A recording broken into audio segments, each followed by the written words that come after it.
안녕하세요.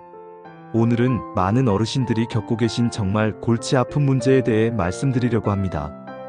혼자 사는 게 외로워서 아는 사람을 집에 들였는데 이제는 나가달라고 해도 말을 안 들어요.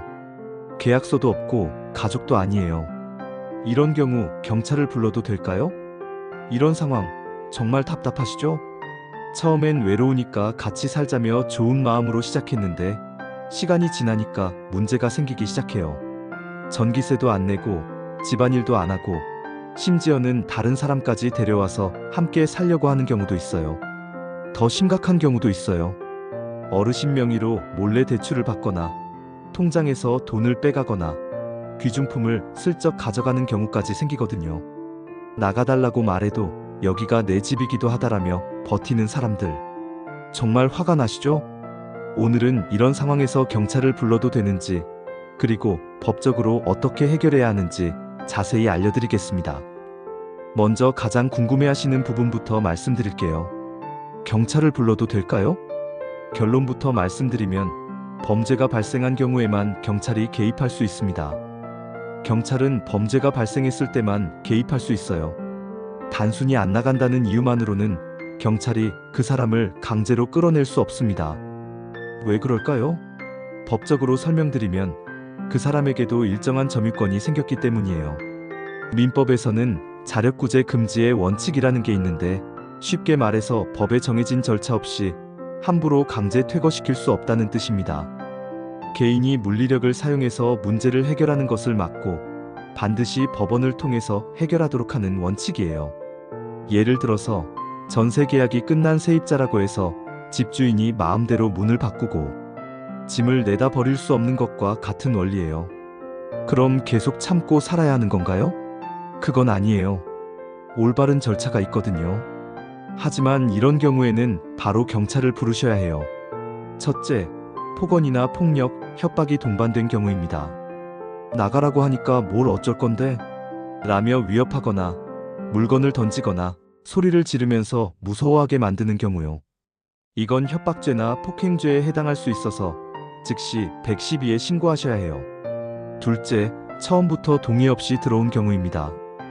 본인이 허락하지 않았는데 몰래 들어와서 살고 있다면 이건 주거침입죄에 해당해요. 이런 경우에는 바로 경찰에 신고하시면 됩니다. 셋째, 밤에 문을 부수고 들어오거나 자물쇠를 바꾸는 등 위협적인 행동을 하는 경우예요. 넷째, 재산상 피해가 발생한 경우입니다. 어르신 명의로 대출을 받거나 통장에서 돈을 빼가거나 귀중품을 가져가는 경우는 사기, 횡령, 절도에 해당해요. 이런 경우에는 즉시 경찰에 신고하셔야 합니다. 이런 행동들은 모두 명백한 범죄에 해당하니까 즉시 신고하셔야 합니다. 이때는 혼자 대응하려고 하지 마시고 바로 112에 전화해서 협박을 당하고 있다, 폭력을 당했다, 허락 없이 집에 들어왔다, 돈을 훔쳐갔다라고 명확히 말씀하세요. 경찰이 와서 그 상황이 범죄로 판단되면 바로 개입할 수 있어요. 그럼 단순히 안 나간다고 버티는 경우에는 어떻게 해야 할까요? 이때는 민사 절차, 즉 법원을 통한 퇴거 요구 절차를 따라야 해요. 첫 번째 단계, 내용 증명을 보내세요. 이제 나가주세요라고 말로만 하는 건 법적으로 효력이 약해요. 내용 증명이라는 공식 문서로 언제까지 나가달라는 의사를 명확하게 전달해야 합니다. 내용 증명은 우체국에서 언제, 누가, 누구에게 어떤 내용을 보냈다는 걸 공식적으로 증명해주는 제도예요. 이건 단순히 말로 하는 것보다 훨씬 강력한 의사표시이자 나중에 법정에서 나는 분명히 나가달라고 했다는 중요한 증거자료가 됩니다. 내용 증명에는 언제까지 퇴거하라, 퇴거하지 않으면 법적 조치를 취하겠다는 내용을 명확히 적어서 보내시면 돼요. 내용 증명을 보낸 후에도 상대방이 응하지 않으면 바로 명도소송으로 이어진다는 점을 기억하세요. 두 번째 단계, 그래도 안 나가면 명도소송을 제기하세요. 명도소송이라는 건 퇴거소송이라고 보시면 됩니다. 법원에 이 사람을 내 집에서 내보내달라고 요청하는 거예요. 시간은 좀 걸려요. 최소 3-6개월에서 복잡한 경우 1년 이상 소요될 수도 있어요. 하지만 법원에서 판결이 나면 법적으로 강제 집행이 가능해집니다. 즉, 법원 집행관이 와서 그 사람의 짐을 밖으로 내놓고 강제로 퇴거시킬 수 있어요. 주의하실 점이 있어요. 명도 소송에는 변호사 선임 비용, 인지대, 송달료 등 소송 비용이 발생할 수 있어요. 또한 소송 중에 상대방이 재산을 빼돌리거나 도주하는 것을 막기 위해 점유이전 금지 가처분이라는 별도 신청을 함께 고려해야 할 수도 있습니다. 그러니까 소송을 시작하기 전에 변호사와 상담해서 비용과 절차를 미리 확인하는 것이 좋아요. 세 번째로, 증거를 미리 모아두세요. 같이 살게 된 경위, 언제부터 살았는지, 나가달라고 요청한 기록, 그 사람이 거부한 기록 등을 모두 문서나 녹음으로 남겨두세요. 나중에 법정에서 중요한 증거가 됩니다. 이런 상황을 미리 예방하려면 어떻게 해야 할까요? 첫째, 아무리 가까운 사이라도 동거계약서나 합의서를 작성하세요. 간단한 메모가 아니라 임대차 계약서에 준하는 수준으로 최소한의 권리와 의무를 명시하는 합의서를 만드는 게 중요해요. 여기에는 언제부터 언제까지 어떤 조건으로 함께 살 것인지, 생활비는 어떻게 분담할 것인지, 어떤 경우에 퇴거해야 하는지, 퇴거할 때는 어떤 절차를 따를 것인지 등을 구체적으로 적어두세요. 둘째, 금전 거래 내역은 반드시 기록을 남기세요.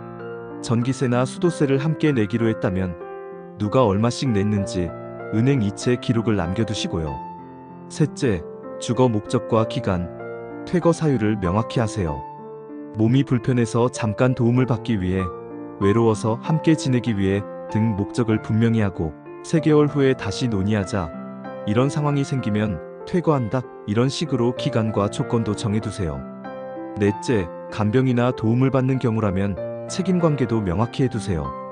식사 준비는 누가 할 것인지, 청소는 어떻게 분담할 것인지 등을 미리 정해두시면 나중에 다툼을 줄일 수 있어요. 사람을 믿고 시작한 동거관계가 나중에 법적 다툼이 되는 일이 종종 있어요. 특히 혼자 사시는 어르신들한테 이런 일이 많이 일어나는데 정말 속상하고 억울하실 거예요. 하지만 이럴 때일수록 화내기보다는 차근차근 법적 절차를 밟는 것이 가장 확실한 해결 방법입니다. 정리해드리면, 첫째, 폭력 협박, 재산 피해가 있으면 즉시 112 신고. 둘째, 단순히 안 나간다면 내용 증명부터 시작. 셋째, 그래도 안 되면 명도 소송 제기하되 비용과 절차 미리 확인. 넷째, 무엇보다 처음부터 동거계약서 작성하기. 혼자 해결하려고 하지 마시고 대한법률구조공단 전화 132, 대한변호사협회 무료 법률상담, 지방자치단체 법률홈닥터 등 무료 법률상담을 꼭 받아보세요. 전문가의 도움을 받으면 훨씬 수월하게 해결할 수 있어요. 이 영상의 내용은 일반적인 법률 정보 제공을 목적으로 하며 개별 상황에 대한 법률 자문이 아닙니다. 구체적인 상황에 따라 적용되는 법률이나 절차가 다를 수 있으므로 반드시 법률 전문가인 변호사나 관련 기관과 상담받으시기 바랍니다. 이 영상 내용에 따른 행동으로 발생하는 결과에 대해서는 책임지지 않습니다. 어르신들의 평안한 생활을 지키는데 이 영상이 도움이 되었으면 좋겠습니다. 도움이 되셨다면 구독과 좋아요 꼭 부탁드려요. 주변에 비슷한 고민을 하시는 분들께도 공유해서 모두가 안전하게 생활할 수 있도록 도와주세요.